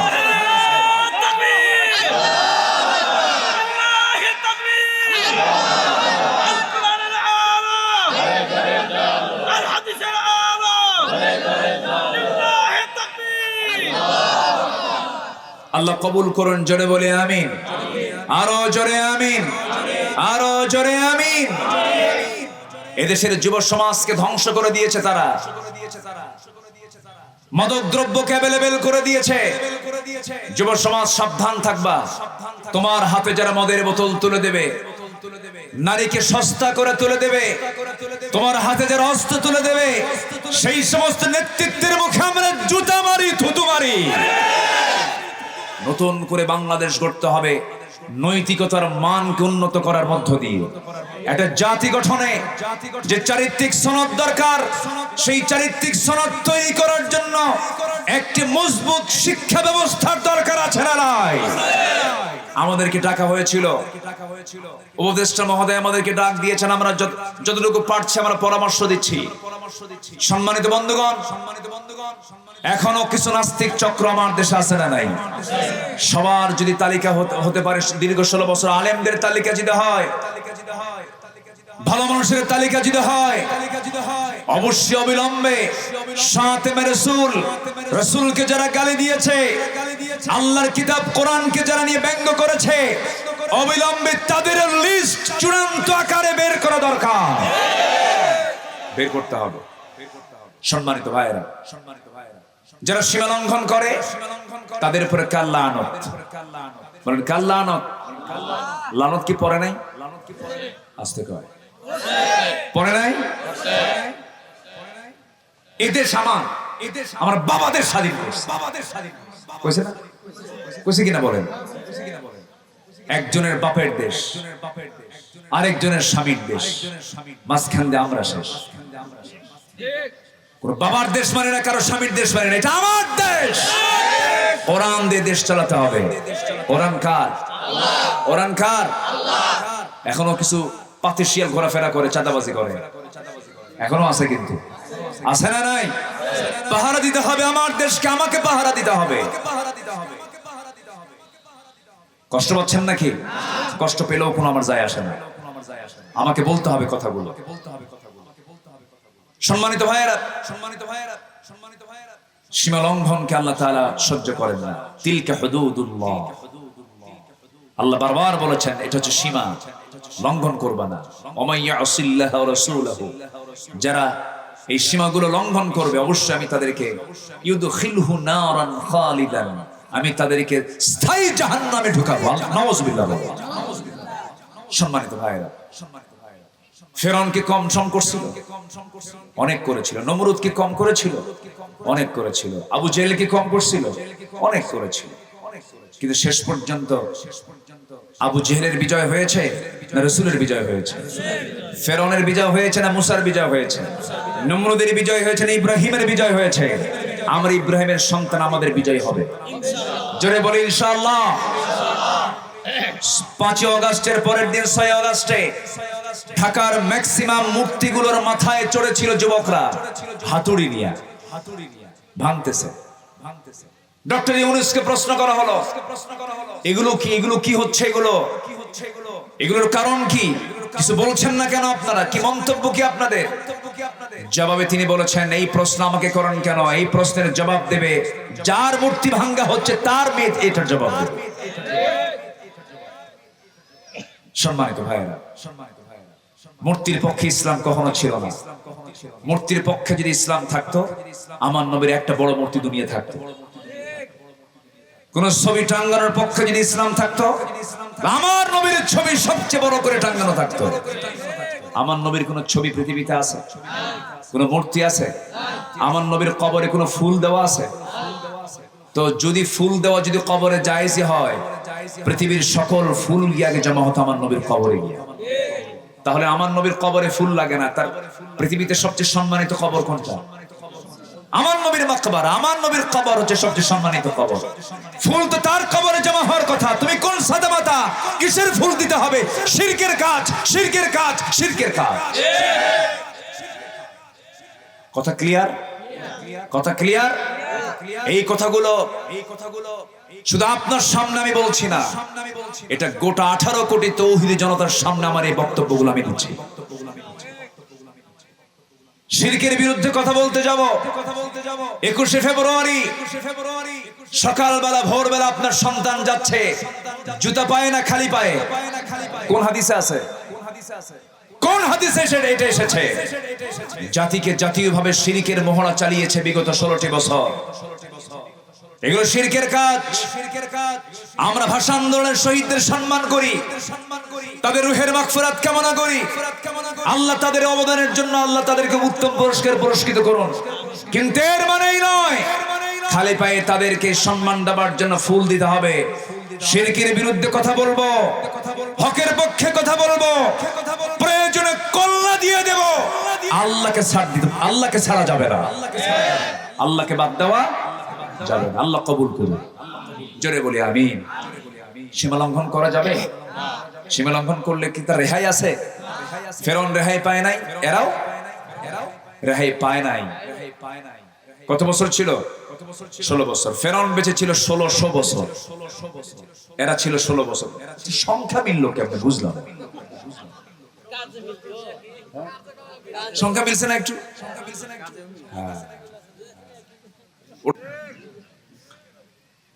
সম্মানিত ভাইয়েরা, যারা 3 সীমা লঙ্ঘন যারা করবে, আল্লাহ তাআলা দেখেন বনি ইসরাঈলদের নিয়ে বলছেন, লুইনাল্লাযীনা কাফারু মিন বনি ইসরাঈল আলা লিসানি দাউদ ওয়া ঈসা ইবনে মারইয়াম যালিকা বিমা আসাw ওয়া কানু ইয়াতাদুন। জোরে বলুন আল্লাহু আকবার। লুইনা, তাদের প্রতি লানত। আমার বন্ধুগণ, নাম্বার 5 হলো বিনা কারণে যারা মানুষকে হত্যা করবে তাদের প্রতি লানত। বিগত 16 বছর মানুষ হত্যা হয় নাই, হয়েছে নাকি? লানত কার বলেন? আল্লাহ লানত। আল্লাহ লানত পড়ে যাওয়ার সমস্ত কারণ তাদের মধ্যে ছিল বলেই এটা হয়েছে।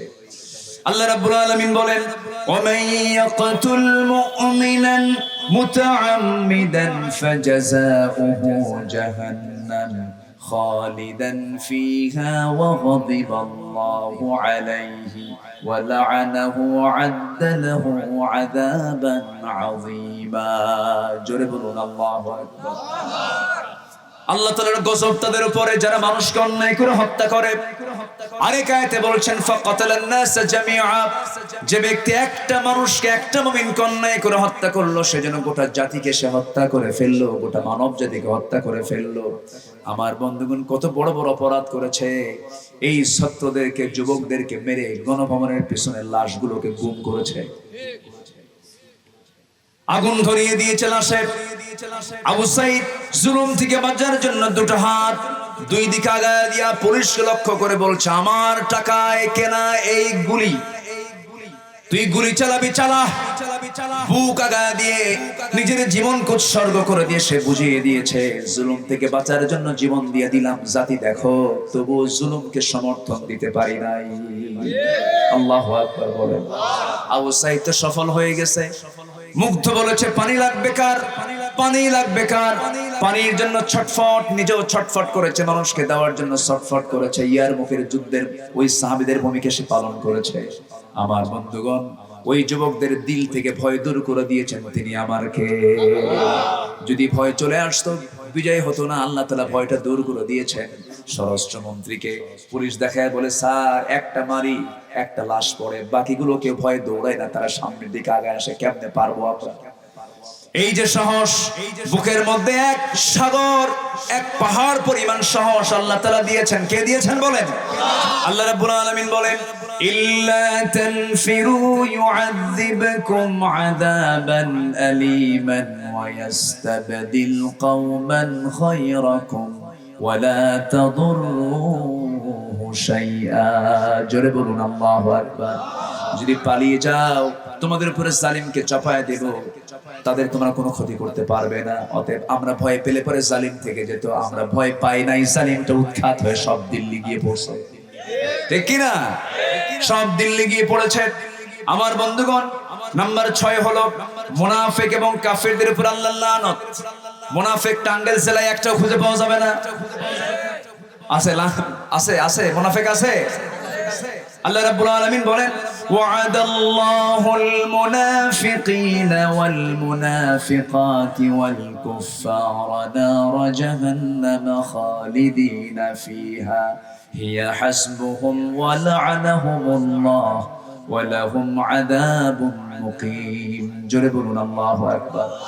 সূরা তাওবা 68 নম্বর ভার্স, আয়াত নম্বর আল্লাহ রাব্বুল আলামিন বলছেন, কাফের যারা, মুনাফিক যারা, এরপরে এই সমস্ত মুনাফিকের নারী যারা, আল্লাহ নারীও বাদ দেন নাই, যারা এই সমস্ত আচরণগুলো করবে তাদের জন্য জাহান্নাম বরাদ্দ হবে এবং তাদের উপরে আল্লাহর লানত বরাদ্দ হয়ে যাবে।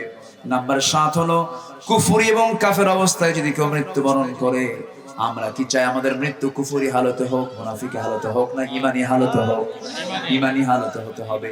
ঈমানি হালতে হওয়ার জন্য আমার দলের, আমি যে দলটা করব সেই দলের নেতা হতে হবে মুনাফিক না ঈমানদার। আমার দেশে বহু নেতা আছে না নাই বলেন? বেনামাজি নেতা আছে না নাই? সুদখোর নেতা আছে না নাই? দাড়ি সাসা নেতা আছে না নাই? সন্ত্রাস নেতা আছে না নাই? দুনিয়ার দল করে নেতা আছে না নাই? আবার ইসলামী দলের নেতাও আছে না নাই? নেতা মানতে গেলে আমরা মানবো অন ইসলামী দলের নেতা না ইসলামী দলের নেতা? ইসলামী দলের নেতাকে মানতে হবে, যার চেহারার দিকে তাকালে নবীর কথা মনে হয়ে যাবে, যার চেহারার দিকে তাকালে আখিরাতের কথা মনে হয়ে যাবে, সেই হবে আমার লিডার। যার দিকে তাকালে পরে আমার পরকালের কথা মনে হবে, সে হবে আমার বন্ধু। আর সে আমার নেতা হবে যে জানাজা পড়ার মতো যোগ্যতা রাখবে। আমি কর্মী মরে যাব, আমার নেতা যদি বেঁচে থাকে আমার জানাজা আমার নেতা পড়াবে। আর যে নেতার, যে কর্মীর নেতার নাম হলো শ্রী সুরেন্দ্র কুমার, সে জানাজা কেমনে পড়াবে? এই জন্য নেতৃত্ব মানতে গিয়েও চিন্তা করতে হবে, নেতৃত্ব মানবো হলো শুধু দুনিয়াতে না আখিরাত পর্যন্ত। এই নেতৃত্ব আখিরাত পর্যন্ত চলে যাব। ওয়ায়াউমা নাদউ কুল্লা উনাসিম বিইমামিহিম, সেই দিন প্রত্যেক ব্যক্তিকে তার নেতা সহ ডাকা হবে। এই জন্য নেতা নির্বাচন করতে গিয়ে ভুল করা যাবে না, দল নির্বাচন করতে গিয়ে ভুল করা যাবে না। দল যদি করতেই হয়, দল তো অবশ্যই করতে হবে। দলটা আমরা করব কার দল? আরো জোরে কার দল? আমার দেশে আর একটা এক্সট্রা দল আছে, সেটা হচ্ছে খাজা বাবার দল। আছে নাকি? রোগ আছে তো। যমুনার তীর ঘেঁষা কিছু অঞ্চলে এদের প্রভাব একটু আছে। ওদের নামাজ লাগে না, আছে না? খাজা দিল করে তাজা, ইসমে জালাল, গাজার কলকি খাওয়া হালাল। জোরে কোন নাউযুবিল্লাহ। এগুলো আছে না নাই বলেন? আছে। এরা নোংরা, এরা নোংরা, এরা বেদাত, এরা ঈমান ছিনতাইকারী, এরা কবর পূজারী। এই মস্তক কারোর সামনে সপিয়ে দেওয়া যাবে না। কে ছাড়া? আল্লাহ ছাড়া। রাসূল কি কারো থেকে সেজদা নিয়েছেন?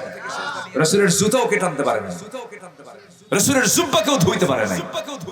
রাসূল নিজের কাপড় নিজে ধুয়ে দিতেন, নিজের কাপড় নিজে টানতেন, নিজের সেলাই নিজে করতেন, নিজের ঘর নিজে ঝাড় দিতেন। আম্মা জান আয়েশা বলেন, আমি অসুস্থ হয়ে যেতাম, রাসূল আমার সেবা করতেন। বাবার হাত পা টেপা লাগে, বাবাকে বাতাস করতে হয়, বাবার খেদমতের জন্য বউটাকেও ছেড়ে দিতে হয়। আছে কিনা বলেন? এই আছে কিনা বলেন? বদমাইশ এগুলো।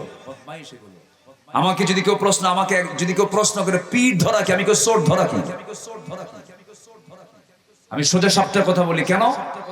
আমি পীরকে সম্মান করি না, আমি পীরকে মহব্বত করি। পীর ছিলেন আব্দুল কাদের জিলানী রাহমাতুল্লাহ আলাইহি।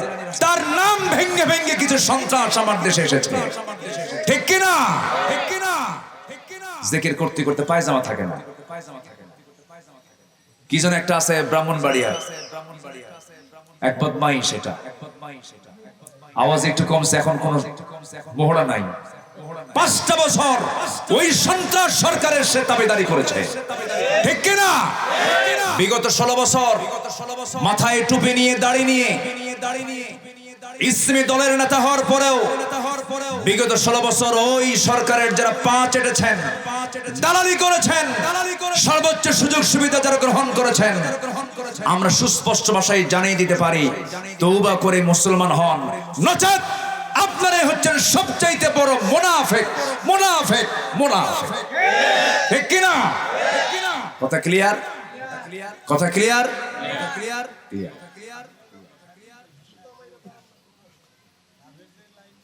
চিন্তা করেন ওই গণজাগরণ মঞ্চ শাহবাগে, সেখানে কিছু হুজুর যায় নাই? গেছে কিনা বলেন? একজন হুজুর গিয়ে বলেছেন, চেহারাটাও মাশাআল্লাহ একদম দরবেশের মতো, বলেছেন আমি আমার জীবনের শ্রেষ্ঠ কাজ করতে পেরেছি এই জায়গায় এসে। তাকে প্রমোট করার জন্য অনেকেই মাঠে নেমেছেন। তার নামের আগে নাকি আল্লামা লাগাতেই হবে। যাদের সমর্থনে আল্লামা সাঈদীর মতো ব্যক্তির জীবনটা এমন করে শেষ করে দিয়েছে, ওই সমস্ত বেঈমানদের সাথে আমাদের কোনো সম্পর্ক থাকতে পারে না। মুনাফিককে কখনো বিশ্বাস করা সম্ভব না। তওবা করুন, আল্লাহর কাছে মাফ চান, আল্লাহ যেন ক্ষমা করে দেন। আমরা অত কঠোর না, তবে তওবা করুন, সুযোগ এখনো আছে। ঐক্যের প্রাচীরকে ভাঙবেন না। ইসলামী নেতৃত্বকে অটুট রাখুন। এই দেশ এখন ইসলাম প্রতিষ্ঠার জন্য একটা অনুকূল প্ল্যাটফর্মে রূপ নিয়েছে। শুধুমাত্র এখন দরকার কি? ঐক্য, একতা। এই একতা দেখতে চান, তিনি কে? ইন্নামাল মুমিনুনা ইখওয়া ফাসলিহু বাইনা আখওয়াইকুম ওয়াত্তাকুল্লাহ। সাবধান, আমাকে ভয় করো, এক থাকো, ইসলাহ করো, ঠিক করো, মুনাফিকি করো না। কার কথা? আল্লাহর কথা। তাহলে কুফরি এবং কাফের অবস্থায় মৃত্যুবরণ করলে তার লানত হবে। অনেক লম্বা লম্বা আয়াত আছে, কখন বলি।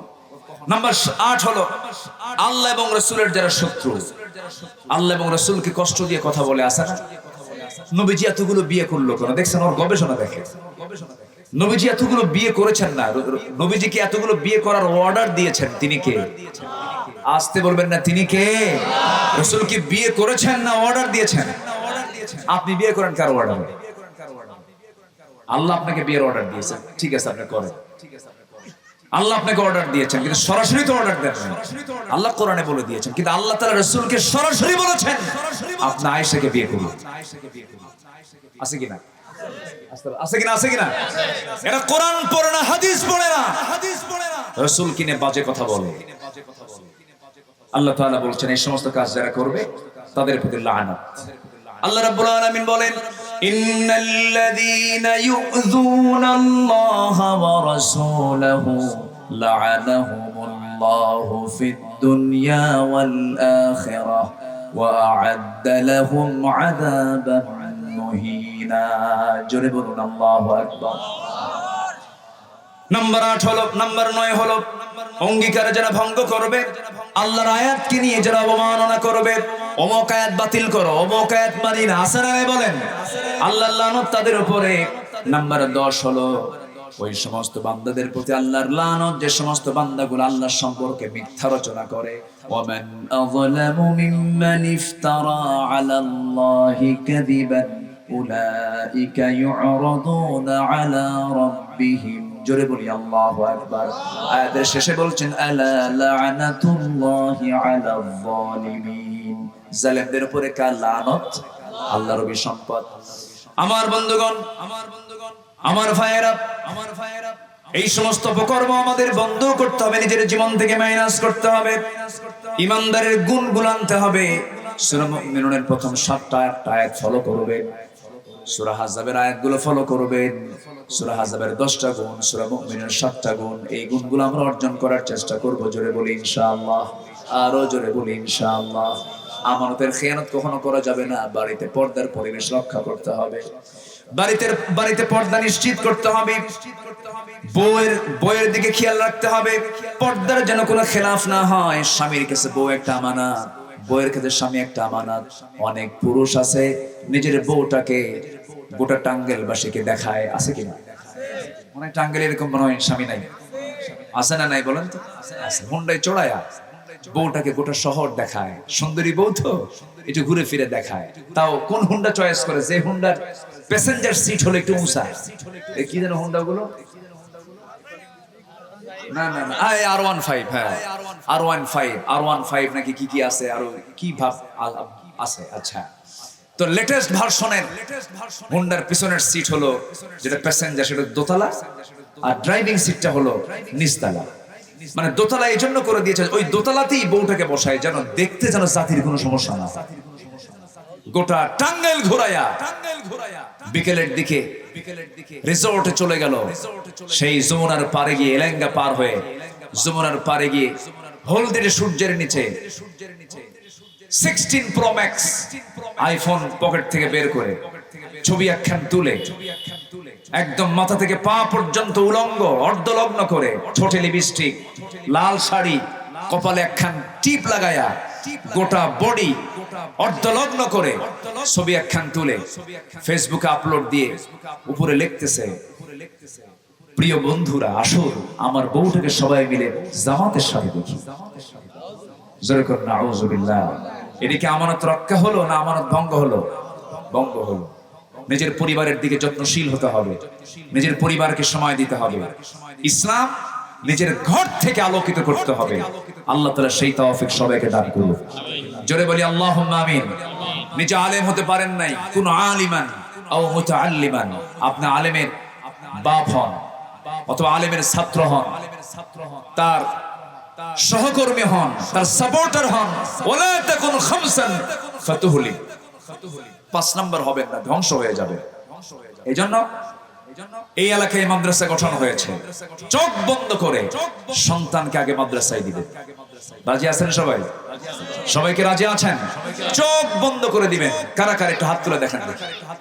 নিজের সন্তানকে আগে দিতে হবে মাদ্রাসা। হয়তো অনেকে ভাবতেছেন হুজুর আমি তো পুরো 80 বছর বয়স, আপনার নাতিকে দিবে। আবার ছোট বাচ্চা, হুজুর আমি বিয়ে করার পরে বাচ্চা হলে দিবেন।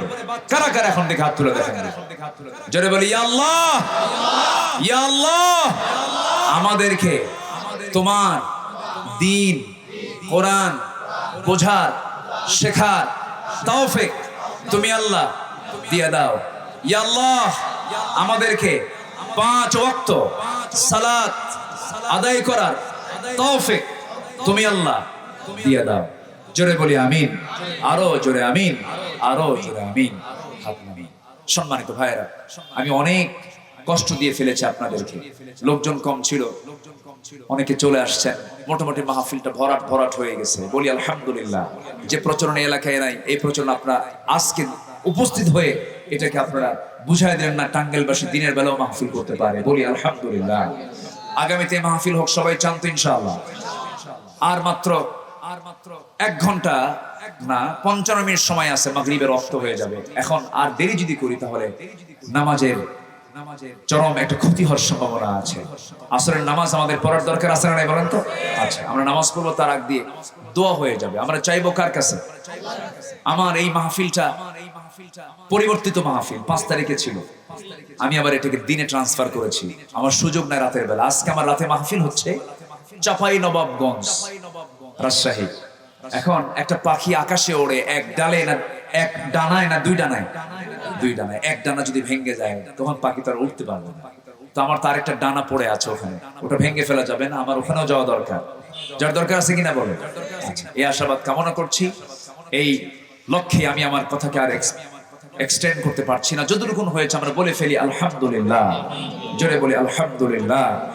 সবাই আমরা দোয়ার দিকে যাব, আমরা আল্লাহর কাছে যাবো, আল্লাহর কাছে প্রার্থনা করবে। সবাই বলে সুবহানাকাল্লাহুম্মা ওয়া বিহামদিকা আশহাদু আল্লা ইলাহা ইল্লা আনতা আস্তাগফিরুকা ওয়া আতুবু ইলাইকা। ও আচ্ছা, আরেকটা ঘোষণা, সেটা হলো মাদ্রাসা তো আমার আপনার টাকাইতে চলে এগুলো, তাই না? সরকার আমরা দোয়া হবে, দানও হবে, দোয়াও হয়ে যাবে। চাদর একটা ব্যাগ ছেড়ে দেন, আর এর মধ্যে যে যা পারেন সবাই। মাদের ভিতর থেকে বেশ কিছু দান চলে আসছে, আমরা সবাই দেওয়ার চেষ্টা করবো ইনশাআল্লাহ। শাহিন নামে একজন ভাই দিয়েছেন, আল্লাহ কবুল করুন, নেক দিন মঞ্জুর করুন, আল্লাহ আমাকে মাফ করুন। জোরে বলে আল্লাহুম্মা আমিন।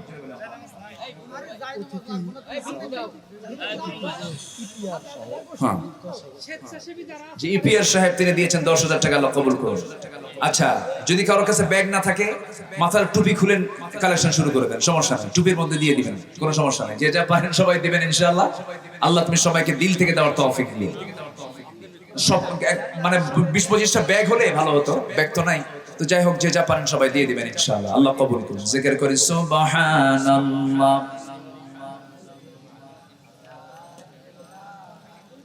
আরো জোরে লা ইলাহা,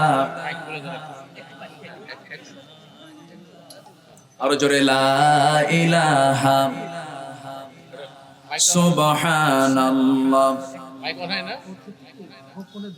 হ্যালো, আসসালামু আলাইকুম।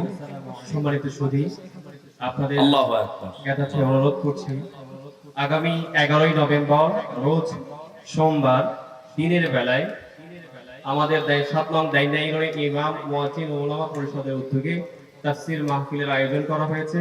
সেখানে প্রধান মেহমান হিসেবে আসবেন এম হাসিবুর রহমান। আপনাদের সকলের দাওয়াত রইল, ইনশাআল্লাহ সকলেই আসবেন। আপনারা বিন্নাপুর হাই স্কুল মাঠে মাহফিল অনুষ্ঠিত হবে, আপনারা সকলে সেখানে আসবেন ইনশাআল্লাহ। সকলে বসুন, দোয়া করে যান। হুজুর হাত তুলতে দোয়া করে যান।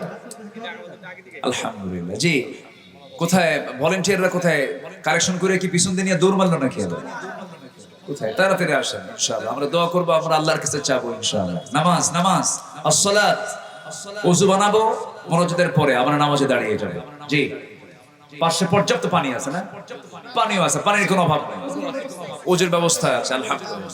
যে আমরা সোজা দোয়া, সময় চলে যাচ্ছে। আল্লাহুম্মা আমিন। আল্লাহুম্মা আমিন। রব্বানা যালামনা أنفسنا وإن لم تغفر لنا وترحمنا لنكونن من الخاسرين। মিষ্টি বিকেল গধূলি বেলা হাজারো মুসলমান নরনারী নিয়ে তোমার কালামের 2 আয়াতকে সামনে রেখে লানত প্রাপ্ত বান্দাগুলো কারা কারা, এই বিষয়ে কিছু সংক্ষিপ্ত সময়ে কথা বলার চেষ্টা করেছি। গুনার বোঝা মাথায় নিয়ে কাঙ্গাল ভিখারির মতো 2 হাত পেতেছি। আল্লাহ, গুনার দিকে নজর দিও না বান্দা মনে করে, তামাম জীবনের সমস্ত গুনাহগুলোকে মেহেরবানি করে মাফ করে দাও। জনম দুঃখিনী মা, জনম দুঃখী বাপ জান যারা চলে গেলেন, জিন্দেগীর গুনাহগুলো মাফ করো, কবরগুলোকে জান্নাতের টুকরা বানায়া দাও। রব্বির হামহুমা কামা রব্বায়ানি সগীরা। আওয়াজ দিয়ে সবাই বলো, রব্বির হামহুমা কামা রব্বায়ানি সগীরা। বিশেষ করে মাহফিলের আয়োজন যারা করলেন, শোনার জন্য যারা আসলেন, বিনিময়ে কিয়ামতের কঠিন ময়দান যেদিন কেউ কাউকে চিনবে না, সেই কঠিন মুসিবতের দিন এই মাহফিল সবার জন্য নাজাতের মাধ্যম তুমি আল্লাহ বানায়া দিও। আমার নাজমুল ভাইকে কবুল করে নাও। আমার ডানে বামে সামনে পিছনে দাড়ি পাকাওয়ালা যুবক শ্রেণী, সব শ্রেণীর মানুষ হাত তুলেছেন, মা বোনরা হাত তুলেছেন। যার যা প্রার্থনা তুমি আল্লাহ দয়া করে কবুল আর মঞ্জুর করে নাও। আয় আল্লাহ তাআলা গোটা পৃথিবীতে 180 কোটি মুসলমান, 56টি মুসলিম রাষ্ট্র, তোমার কাছে প্রার্থনা করি একটাই ক্রান্তি লগ্নে ওমরের মতো একজন নেতা তুমি আল্লাহ মুসলিম বিশ্বের জন্য পাঠায়া দাও। বাইতুল মুকাদ্দাসকে তুমি আল্লাহ মুসলমানদের হাতে তুলে দাও। সিরিয়াকে বাঁচাও, ফিলিস্তিনকে বাঁচাও। আয় আল্লাহ তাআলা ওই ফিলিস্তিনের ছোট্ট ছোট্ট বাচ্চাগুলো কেমন করে জীবনগুলো দিয়ে দিতেছে, তোমার গায়েবী সাহায্য নাজিল করো। সব ষড়যন্ত্র থেকে মুসলমানদেরকে হেফাজত করো। দুনিয়া থেকে কোন দিন বিদায় নেব জানি না রে, ডান হাতে আমল নামা না হওয়া পর্যন্ত মরণ দিও না। আমার নাজমুল ভাইয়ের দুটো ছেলে সন্তানকে হাসান হোসেনের সঙ্গে তুমি আল্লাহ কবুল আর মঞ্জুর করে নাও। আয় আল্লাহ তাআলা কোন দিন দুনিয়া থেকে বিদায় নেব জানি না, তবে যেদিন মরে যাব টান মেরে কবরে নিয়ে যাবে, কবরে শোয়ে দেবে, বাঁশটা চাপা দেবে, মাটি চাপা দেবে। 24 ঘন্টা যাবে না, যে চুলে কত শ্যাম্পু লাগালাম, তেল লাগালাম, কত লাগালাম, মারা যাওয়ার সঙ্গে সঙ্গে 24 ঘন্টা মাথার চুলগুলো খসে খসে পড়বে। 3 দিন যাবে না রে, গায়ের চামড়ায় কত তেল সাবান লাগিয়েছি, কত আতর সুগন্ধি লাগিয়েছি, 3 দিন লাগবে না, গায়ের সমস্ত চামড়াগুলো সব পোকার পেটে চলে যাবে, দুর্গন্ধ বের হবে শরীর থেকে।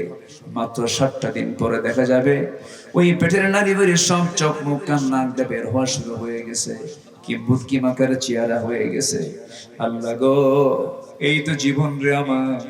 3টা মাস যখন পার হয়ে যাবে রে, কবরে শোয়া দেবে, তারপর 3টা মাস যখন পর কবরে দেখা হবে, দেখা যাবে কয়েকটা হাড় গোড় ছাড়া আর কিচ্ছু নাই কবরে। আল্লাহ, এই তো আমার মানব জীবন। ও আল্লাহ, সে অন্তিম সময় যখন চলে আসবে, জবানে জারি করে দিও লা ইলাহা ইল্লাল্লাহ মুহাম্মাদুর রাসূলুল্লাহ। আসসালামু আলাইকুম ওয়া রাহমাতুল্লাহ।